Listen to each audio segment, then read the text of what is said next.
Mga kapuso, arestado na ang umano'y bumaril sa isang rider sa Muntinlupa nitong Marso para matangay ang kanyang motorsiklo. Nakaligtas ang biktima at eksklusibo kong nakapanayam. Narito ang aking pagtutok. Habang nagpapahinga sa bangketa ang isang motorcycle rider, nilapitan siya ng dalawang lalaki. Saka tinutukan ng baril, pilit na kinukuha ang motorsiklo niya. Pumalag ang biktima. Bumagsak ang motor at siya'y nadaganan nito. At kahit bagsak na sa kalsada, lumalaban pa rin ang biktima para sa motorsiklong ginagamit niya sa hanap buhay. Kaya pinaghahataw na siya ng baril ng suspect at binaril ng makailang beses. Natangay ng suspect ang motor pero bago tumakas, binaril pa niya ulit ang biktima sa likuran. Unang rumesponde ang misis ng biktima. Namumutla na siya Nagbumababa ang BP niya. Hindi talaga siya gano'ng pang stable. Nangyari ang krimeng ito sa poblasyon Muntinlupa, March 2026. May aming inaaresto sa bisa ng warrant of arrest. Mahigit 4 na buwan ang lumipas, ang gunman nadakip ng Muntinlupa Police sa Binyan, Laguna. Doon na rin na-recover ng pulis ang tinangay na motorsiklo. Pinahirapan mo ako pero umisyo ka Bulukin niyo yan. Ang suspect, walang kibo nang makaharap ang mga kaanak ng biktima. Ang 29 anyos na biktimang si Roderick Misa, na isang logistics personnel, nakaharap ng GMA News kanina. Hindi siya nakakalakad ngayon dahil sa mga tama ng kalibre 45. Mabilis yung pangyayari, sir. Nagagawa na kami. Nung nahawakan ko na yung baril, pumutok na siya ng isa. Yung una kong tinamaan, kamay. Ito pong kanang kamay ninyo. Opo. Nakaramdam ako ng init tapos manhid. Basag ang tuhod ni Roderick dahil sa tama ng bala. Nung nagagawa na kami, pumutok pa siya ng isa. Eto na, yung sa tuhod na. At pagbagsak niya, alalang-alala pa rin ng biktima ang mga pangyayari. Nung nakahiga na ako, nakuha na nila yung motor. Pinaputukan pa nila ako Saan po tumama yun? sa likod. Nung mga sandaling yun, sir, ano po nasa isip nyo? Anong tumatakbo sa inyong... Unti-unti umangat yung dilim. Pero bulog ko, sir. Sabi ko, hindi. Wag. Nilalabanan ko siya. Kasi yung bala, umano sa baga ako Tumama sa baga ako. Kaya nahirapan akong huminga. Natunton ng pulisya ang gunman dahil nahablot ng biktima ang sling bag nito kung saan naroon ang kanyang mga ID. During the scaffold nila, nung biktima tsaka ng suspect, nahablot ni victim yung bag ng suspect. Tukoy na rin ng pulisya ang ikalawang suspect na nagsilbi namang lookout. Ang pamilya ni Roderick natutuwa para sa ikalawang buhay ng kanilang padre de pamilya. Pero ang laking problemang dala. Sa ngayon, sobrang hirap kasi nasagad po talaga yung budget namin. Ang city government ng Muntinlupa nangako naman ng tulong. Umaasa si Roderick na makarecover na siya sa lalong madaling panahon. Sabi nga, asawa ko, may plano pa sa'yo ang Diyos. May plano pa. Binuhay ka pa Yung pagpapatawad nandun. Pero yung pananagutan nila, dapat makuha ko naman siguro yung hustisya. Emil Sumangil, nakatutok, 24 oras.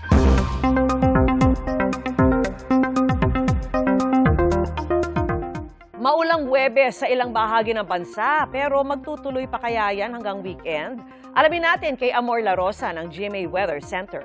Amor. Salamat, Vicky. Naku, medyo matagal-tagal pa to, hindi lang hanggang weekend, kundi pati sa mga unang araw ng susunod na linggo pa mga pag-ulang dala ng habagat. Pero bago yan, update muna sa bagyong namataan kahapon sa labas ng Philippine Area of Responsibility na may international name na Nangka. Patuloy na po yan lumayo dito sa ating bansa at napakababa na ng chance ang pumasok pa dito sa ating PAR. Pero kasabay naman yan, nabuo po ang isang bagong low pressure area sa may gilid ng Philippine Area of Responsibility Responsibility. Huli itong namatahan ng Pag-asa mahigit 1,700 kilometers sa silangan po ng extreme northern Luzon. Mataas ang tsansa nitong maging bagyo sa mga susunod na oras. Pero gaya ng tropical storm Nangka, posibleng palayo rin po yung pagkilos nito o pa-northeast at mababa ang tsansang pumasok dito sa Philippine Area of Responsibility. Ang mga low pressure area at bagyo pa rin sa labas sa silangan po ng ating PAR, yan pa rin po yung nakaka-impluwensya dito sa habagat kung bakit nagtatagal hanggang ngayon yung pag-irang yan dito sa Pilipinas. Diyan pa rin kasi nakasunod yung pong flow o daloy nitong habagat, kaya po patuloy ang umaabot o tumatama dito sa ating bansa. Ayon naman sa Pag-asa, ganun pa rin yung nakikita natin, posibleng bahagyang hihina muna yung habagat, pero patuloy pa rin po yung pag-iral bago po mag-weekend, and by Sunday ay posibleng lumakas yan ulit o ma-enhance ng mga bagong sama ng panahon na posibleng mabuo sa loob o sa labas po ng Philippine Area of Responsibility. At yan po yung patuloy nating imomonitor sa mga susunod nga na araw. Base sa datos ng Metro Weather, para po bukas umaga may mga pag-ulan pa rin. Dito yan sa may Ilocos Provinces, Pangasinan, Zambales, Bataan, iba pang bahagi po ng Central Luzon, NCR at ganoon din dito sa Mindoro Provinces. Halos buong Northern Luzon na po makakaranas sa mga pag-ulan pagsapit ng hapon at meron din po mga kalat-kalat na ulan din. Dito po yan sa may Central Luzon, Calabarzon at ganoon din sa Bicol Region at iba pang lugar dito sa Mimaropa. Posible pa rin po yung mga malalakas na ulan kaya nandyan pa rin ang banta ng baha o landslide. Lalo na kung ilang araw o halos isang linggo na po kayo nabababad sa mga pag-ulan. Posible po nahirap ng sumipsip ng tubig yung lupa kaya malaki po ang banta ng landslide at mga pagbaha na rin. Dito naman sa Metro Manila, umaga bukas may mga pag-ulan pa rin. Medyo malawakan pa rin po yan. Nakikita po natin dito sa rainfall map. At pwede naman po itong mabawasan pagsapit po ng hapon. Maaari pong sa ilang lungsod na lang yan. Nakita po natin medyo nawawala po yung mga kulay. Ibig sabihin, medyo magiging kalat-kalat na po yung mga pag-ulan. Pero ingat pa rin at mag-monitor sa advisories. Lalo kung muling bumugso ang malakas na ulan at hangin. Magiging maaliwalas naman ang panahon sa malaking bahagi po ng Visayas at ng Mindanao. Halos wala pong ulan sa umaga, maliban lang po sa Western Visayas at ganoon din sa Negros Island Region. Meron po tayong nakikita mga pag-ulan pagsapit ng hapon at ito po kalat-kalat at panandalian naman yung mga pag-ulan dito sa ilang bahagi ng Mindanao. Yan muna ang latest sa ating panahon mula sa GMA Weather Center. Ako po si Amor La Rosa, serbisyong totoo ng GMA News. Pinalaga ng isang grupo ang planong binanggit ni Pangulong Bongbong Marcos kahapon na gamitin sa paglikha ng kuryente ang basura para hindi natatambak at bumabara sa mga daluyan ng tubig. Posible kasi itong lumikha ng usok na magpapalala umano ng climate change. Nakatutok si Bea Penlac. Ang pagtambad ng dagat ng basura na inanod sa Redemptorist Water Channel sa Baclaran, Parañaque kasunod ng pag-uulan, pinakikita kung gaano nakakritikal ang problema ng basura sa Metro Manila. Sa ngayon, muli nang natatanaw ang tubig sa estero matapos mahakot ang halos 700 metriko tonelada ng basura. Katumbas yan ng 188 garbage truck. Sa datos ng Department of Environment and Natural Resources o DENR, aabot ng 65,000 tons ng basura ang nage-generate sa Pilipinas sa isang araw. Pero nasa 52% lang daw nito ang nakokolekta. Ang iba, tinatapon sa mga daluyan ng tubig at mga kalsada. Mas maliit pa raw ang generated garbage ng Pilipinas kumpara sa ibang bansa, gaya ng Singapore. Pero kaya ang problema nan, meron sila talagang mga technology na ina-adapt para ma-address nila yung kanilang solid waste. No? May mga facilities sila for recycling, effective recycling and recovery facilities. Dito sa atin, kulang yon. Pero ang mga sanitary landfill na tinatambakan natin ng basura, punong-puno na. Yung mga iba, nagiging bundok na yan. So, delikado na yan. Kaya plano ng gobyerno, magtayo ng waste-to-energy facilities para makonvert ang basura sa enerhiya. Isang paraan dito ang pagsusunog ng basura sa isang pasilidad at ang init na mapoproduce dito gagamitin para i-convert ang tubig sa steam na siyang magpapaandar sa generator na gagawa ng kuryente. Magiging katuwang daw rito ang mga local government unit. Yung ipresenta sa ating potential waste-to-energy system, ito po ay moderno at ginagawa na po sa ibang bansa. Target ng Department of Energy na makapaghatid ng kuryente gamit ang mga waste-to-energy facilities sa 2029. Pero handa na ba ang Pilipinas para rito? Sabi ng Philippine Movement for Climate Justice, hindi aangkop yung mga ganitong teknolohiya. Lalo pa yung Pilipinas po, isa sa pinaka-vulnerable nation, no, sa mga climate catastrophes. At kung dadagdagan po natin yung waste-to-energy facilities natin dito or magtatayo tayo niyan, lalong-lalo na yung krisis sa klima kasi meron po itong inilalabas sa mga greenhouse gas emissions na nagpapalala, no, sa krisis sa klima. We will be pushing for technology, but of course, without sacrificing naman yung environmental integrity natin. sabi ng Department of Energy, bahagi lang ng solusyon sa problema sa basura ang waste-to-energy projects. Tiniyak din nilang tatalima sila sa environmental laws and standards sa pagsulong nito. Bea Pinlac, Nakatutok, 24 Oras. Mga kapuso, wala pong pasok sa ilang lugar bukas, araw ng Biyernes. Sa lahat ng antas po yan sa mga pampubliko at pribadong paaralan sa mga tarem sa Pangasinan. Sa Lingayen, para po sa public schools ang anunsyo ng LGU. Nasa pamunuan na raw ng mga pribadong paaralan ang pagpapasya kung magkakansela ng pasok. Suspendido naman ang face-to-face classes kaya magpapatupad ng alternative learning sa bayan ng Mangaldan, gayon din sa Bacoor, Cavite, pati sa mga bayan ng Masantol, San Simon at Santo Tomas sa Pampanga. Patuloy pong tumutok sa 24 oras para sa mga bagong anunsyo ng mga class suspension. Mga kapuso, napapa o may gulay na lamang ang ilang mamimili dahil sa pagtaas ng presyo ng ilang gulay na halos kasing mahal na ng manok. Kulang kasi ang supply dahil sa ilang linggong masamang panahon. Nakatutok si Bernadette Reyes. Pag namalengke ka sa Metro Manila ng karning manok, makakabili ka ng 1 kilo sa halagang 160 hanggang 240 pesos. Halos abutan na yan ang presyo ng ilang gulay ngayon. Tulad ng Pechay Tagalog, umaabot na ng 220 pesos. Doble ng presyo noong 1 linggo. Nagdoble rin ang presyo ng Pechay Baguio.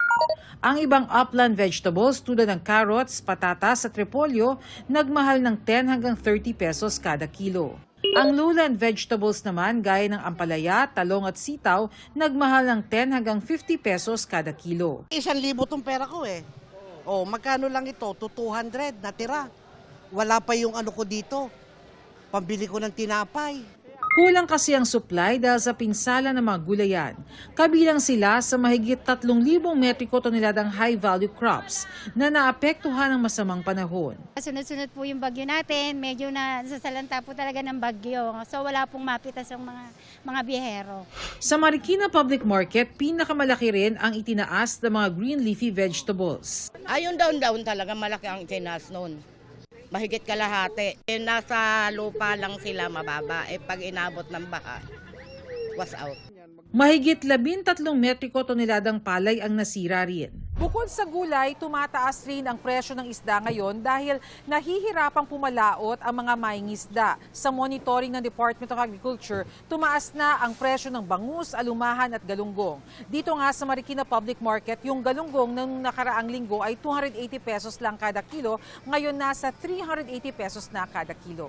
Halos wala po kami makuha ang galunggong ngayon. Tulad kahapon po, nakukuha namin kahapon ay frozen. Pero ngayon may nakuha kami ngayon, mataas naman. Sa monitoring ng Department of Agriculture, 30 hanggang 40 pesos kada kilo ang tinaas ng presyo ng isda. Kaya dumidiskarte si Corazon para mapagkasya ang budget sa pamilyang may 6 na miyembro. Sayote, yan, medyo mura-mura naman. 2 piraso pag iniwa mong maliliit yung madami na yun. Sa isda naman po, paano? Pinaboneless ko yung banguso, iwain mo ng 8, magprito ka lang ng 4. Maaari rin bumili ng tokwa bilang alternatibong mapagkukunan ng protina. Sa Balintawak Market halimbawa, binibenta ito ng 35 pesos kada balot. Bernadette Reyes, Nakatutok, 24 Oras. Nakikipag-negosasyon pa ang minorya para maging miyembro ng ilang komite at makaboto sa impeachment trial ang mga nakakulong na senador. Paliwanag yan ni Senador Amy Marcos sa hindi pa pag-aproba ng minorya sa committee membership na ayon sa mayorya ay nakakaantala ng trabaho. Nakatutok si Sandra Aguinaldo. I, Alan Peter Schramm Cayetano. Halos 2 buwan I, Sherwin Gatchalian. matapos magpalit ng liderato sa Senado, may mga Senate committee pang hindi kumpleto ang miyembro. Sa 41 komite, 26 pa ang walang minority members. Naaantala tuloy ang ilang trabaho ng Senado ayon kay Senate President Sherwin Gatchalian. We have 10 committee reports which are pending right now. So we cannot bring it to the floor until the majority of the committee members will sign the committee report. Dahil din dyan kung kaya nagkasagutan si Senador Raffy Tulfo at Senador Pia Cayetano, kapatid ni Senate Minority Leader Alan Peter Cayetano, na nag-aaproba sa committee membership ng minority senators. My good friend, Senator Alan Peter Cayetano, it is time that we cooperate so that we may get back to legislating. If you have time to go on FB Live, maybe you have time to confirm or give the go signal to your minority members. Bakit niya hostage yung pagiging members ng kanyang mga kasamahan sa komite ko? Alam niyo naman kapatid ko si Alan, kung gusto niyang may parating, huwag na ho kayo magdrama ng mga pa-hostage. Hindi ho tayo ganito dito. Ubusin ko muna yung tawa ko. Never po ako nagdrama dito. Sino ang nagdadrama? Tumingin muna kayo sa salamin bago kayo magsalita. Kanya-kanyang panawagan ngayon ang mga committee chairman sa minorya. May we likewise request that the minority, as soon as possible, designate their members of the minority in the Committee on Justice and Human Rights. I would just like to remind also the minority to submit the names for members for major committees. Sabi ni Minority Senator Amy Marcos, nakikipagnegosasyon pa kasi ang minorya para maging miyembro din ng komite sina Senators Jinggoy Estrada at Rodante Marcoleta kahit nakakulong sila. May lista na kami, nagne-negotiate lang kung paano gagawin dun sa tatlo namin na hindi makapasok, hindi makapag-participate. At ang sinasabi, hindi rin boboto. Gusto nyo rin po maging members pa rin yes, sila? Yes, of course. Kahit papano, senador naman sila. Hindi naman sila nahatulan. Kakausapin ni Senate President Sherwin Gatchalian at Majority Leader Juan Miguel Zubiri si Minority Leader Cayetano. Pero sa ngayon, kahit hindi na hintayin ang mga member ng minority para magkasa ng committee hearing ayon sa Majority Leader. If there are still vacancies on the minority, it does not prevent you from conducting committee hearings and even coming up with the committee report. We guarantee the minority that we will make sure that all the committee reports will go through the minority floor leader and the deputy minority floor leader while we're still waiting for the elections of their members. Sandra Aguinaldo, Nakatutok, 24 Oras. Dismayado ang ilang estudyante at magulang kasunod ng late umanong pagsuspinde ng klase kanina sa gitna ng maulan pa ring panahon. Ang paliwanag ng Metro Manila Council sa pagtutok ni Mariz Umali. Matapos ang ilang araw na suspensyon ng klase, nag-face-to-face classes ng muli ang mga estudyante kanina.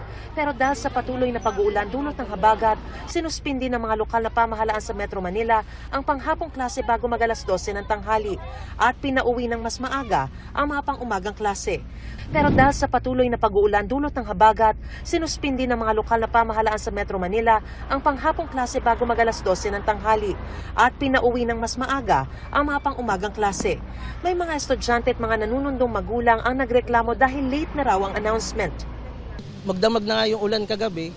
Nag-expect na kami na umaga may suspension na pero wala.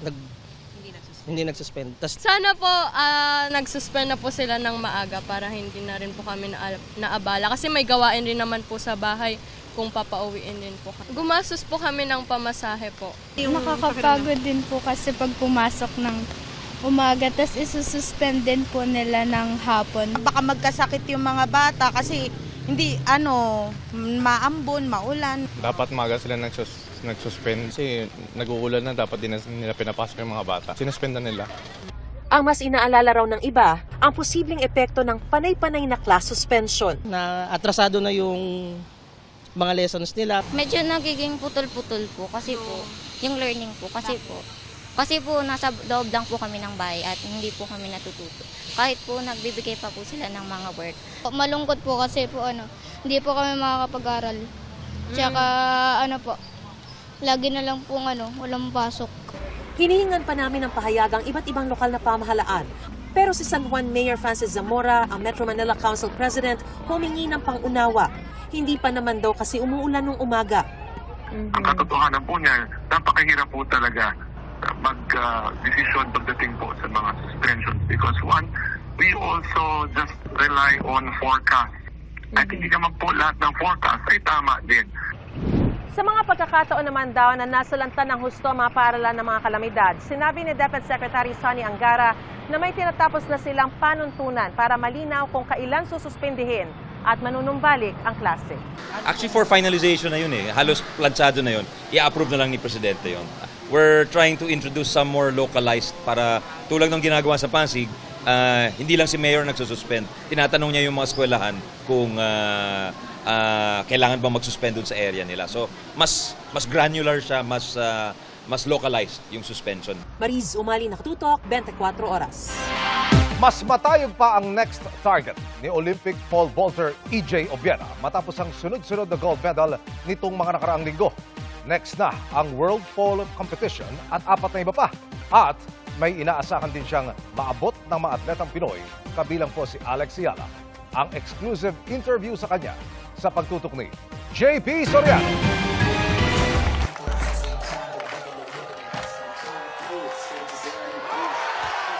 Sunod-sunod ang magandang performance ng Olympian at Asian Games defending champion Filipino pole vaulter na si EJ Obiena sa Europe nitong mga nakaraang linggo. Una riyan ang gold niya sa Halberstadt sa Germany noong July 31 kung saan nag-clear siya ng 5.76 meters na sinundan ng second straight gold sa Jacqueline matapos i-clear ni EJ ang 5.83 meters sa first attempt. Bukod pa diyan ang sunod-sunod niyang podium finishes, kabilang na ang gold medals sa Poland at iba pang bansa. Sa panayam ng GMA News sa itinuturing na pole vault king ng Asia, ibinahagi ni EJ ang dahilan ng muling pagganda ng kanyang performance. No pain, no adjustments in training. I'm slowly getting back into it, like getting the rhythm of my jumps. I hope that it's gonna keep going. Tila comeback nga para kay EJ, lalo't aminado siya noon na naging masakit ang 2024 Paris Olympics kung saan muntik na niyang makuha ang bronze medal. Ngayon, nakabase na muna si EJ sa Athens, Greece. So I decided to move here, train with the team Corrales, and with that, I think, as you said, I'm having quite a decent season. So I think the decision is working. Sa August 17, muling sasabak sa isang world pole vaulting competition sa Poland si EJ na masusundan ng hindi bababa sa 4 pang world tournament hanggang sa unang linggo ng Setyembre. So there's still a lot of things that, I need to test, I need to go for. I want to achieve greater heights. Ngayon, ilang pole vaulter mula sa Qatar at China na nananalo rin sa mga international tournament ang inaasahang makakatapat ni EJ sa 20th Asian Games na gaganapin sa Aichi Prefecture at Nagoya sa Japan sa September 19.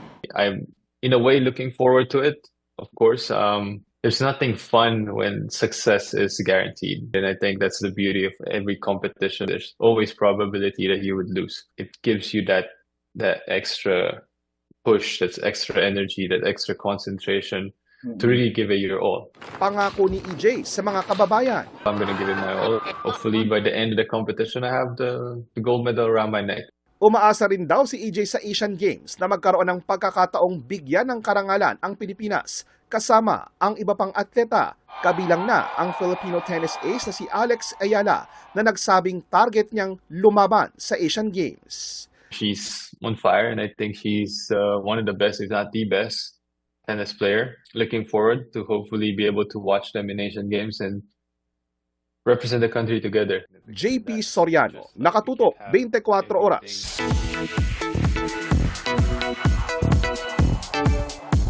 Mabilis na chikan tayo para updated sa Showbiz Happening. Hi, baby. Hi, baby. August na ba ang love month? Ultimate kilig kasi ang hatid sa marami ng 24-hour Jowa Challenge ni Will Ashley at Mika Salamanca. Ang dalawa, feel na feel ang challenge na para bang for real ang feelings. Ilan sa ginawa ng Mickwell ay mag-grocery, dinner at photo booth date. Isa pang kinakiligan ang real-life couple na sina Rudo Madrid at Bianca Umali. Nag-road trip ang dalawa with a bit of carpool karaoke. Aliw para sa netizens ang latest patawan ni Elle Villanueva with her mommy. Ang joke kasi ni Elle, nauwi sa pangle-lecture ng kanyang mama. Sinong mga anak naman ang nakaka-relate dyan?